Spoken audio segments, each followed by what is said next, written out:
आइए जानते हैं आज की कुछ प्रमुख अंतर्राष्ट्रीय खबरों को, लेकिन उससे पहले एक नजर आज की हेडलाइंस पर। महाराष्ट्र में बाला साहेब की विरासत पर भाजपा की नजर, राज ठाकरे को मजबूत कर उद्धव को देगी झटका।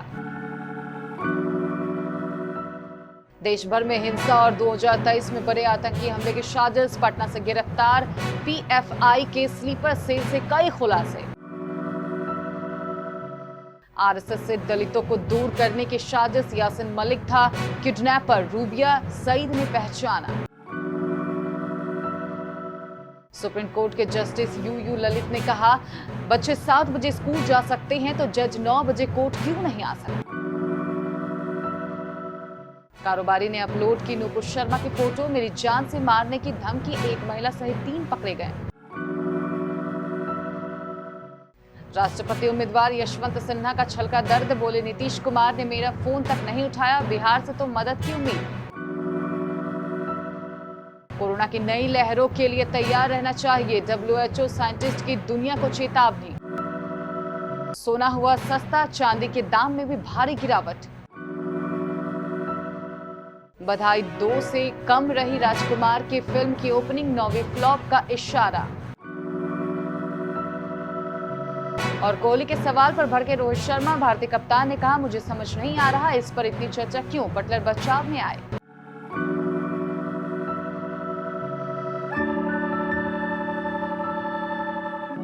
महाराष्ट्र की राजनीति में बाला ठाकरे की विरासत को लेकर शिवसेना में मची रार में भाजपा मुख्यमंत्री एकनाथ शिंदे के साथ मनसे नेता राज ठाकरे को भी मजबूत कर रही है। इससे उद्धव ठाकरे के नेतृत्व वाले शिवसेना को और कमजोर किया जा सकेगा।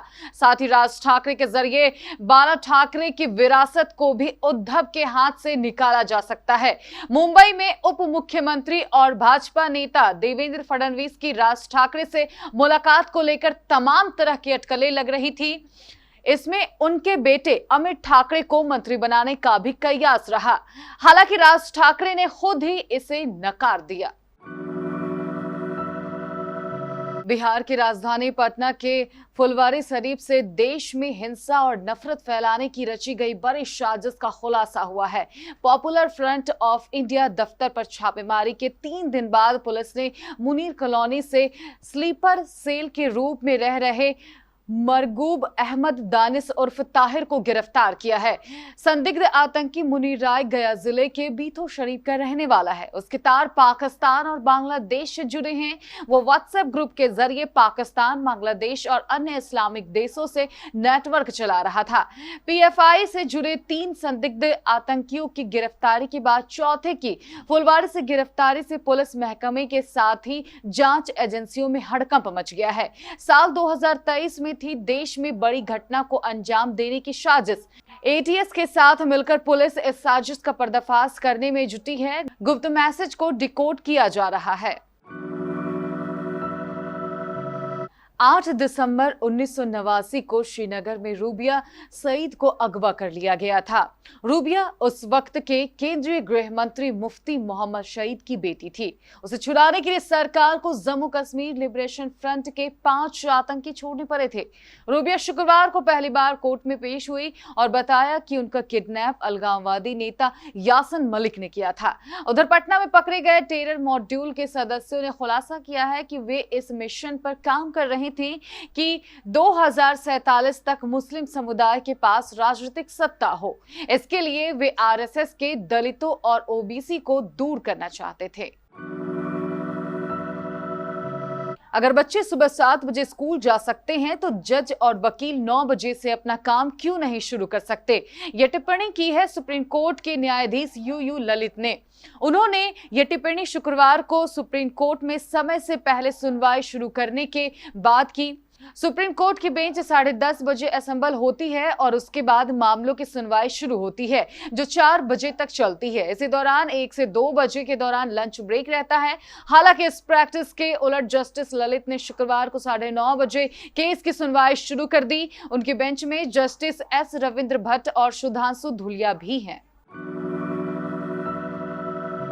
गुजरात के सूरत शहर में शुक्रवार को एक कारोबारी ने निलंबित भाजपा नेता नुपुर शर्मा की तस्वीर इंस्टाग्राम पर अपलोड कर दी थी। इसके बाद से उन्हें कथित तौर पर जान से मारने की धमकी दी जा रही थी।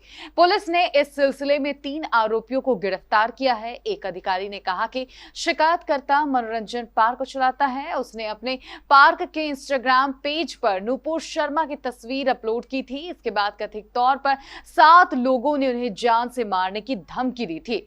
उमरा थाने के निरीक्षक JR चौधरी ने बताया कि 4 अन्य आरोपियों की तलाश की जा रही है। गिरफ्तार किए गए लोगों की पहचान मोहम्मद अयान, आताश बाजीवाला, राशिद भूरा और सूरत की रहने वाली आलिया मोहम्मद नाम की एक महिला के रूप में हुई है।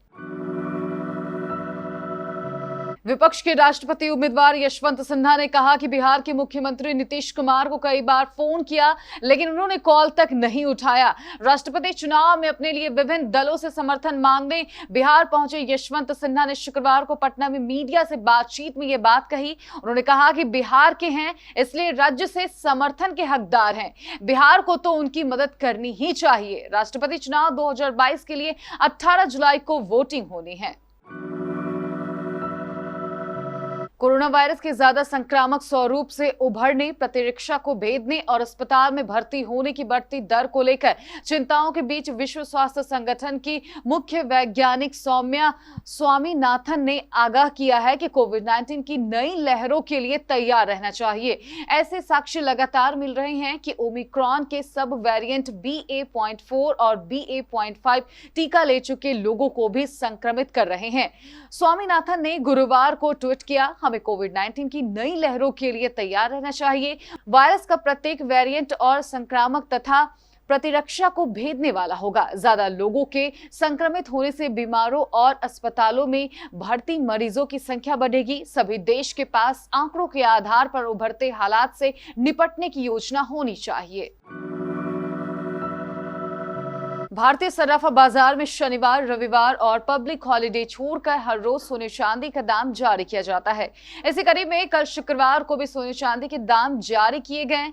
कल दोनों के ही दाम में गिरावट देखने को मिली। 999 प्योरिटी वाला सोना कल 50,386 रुपए में बिका, तो वहीं 999 प्योरिटी वाली 1 किलो चांदी की कीमत 54,560 रुपए हो गई थी। फिल्म स्त्री के बाद से एक हिट फिल्म की तलाश में रहे अभिनेता राजकुमार राव की नई film hit the first case, इसे बनाने वाली कंपनी टी सीरीज और दिल राजू प्रोडक्शन के लिए नया सबब बनती दिख रही है।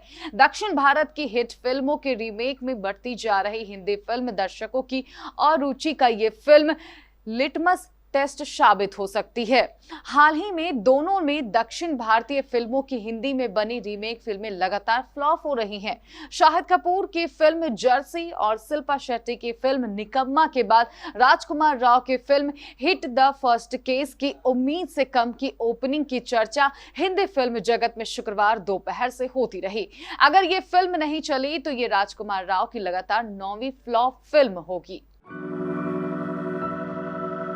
भारतीय कप्तान रोहित शर्मा गुरुवार रात को विराट कोहली के सवाल पर भड़क गए।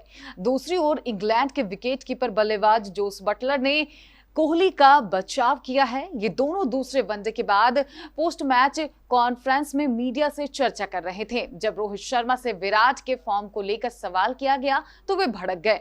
35 साल के भारतीय कप्तान ने झल्लाते हुए कहा कि मुझे यह समझ नहीं आ रहा है कि इस पर इतनी चर्चा क्यों हो रही है।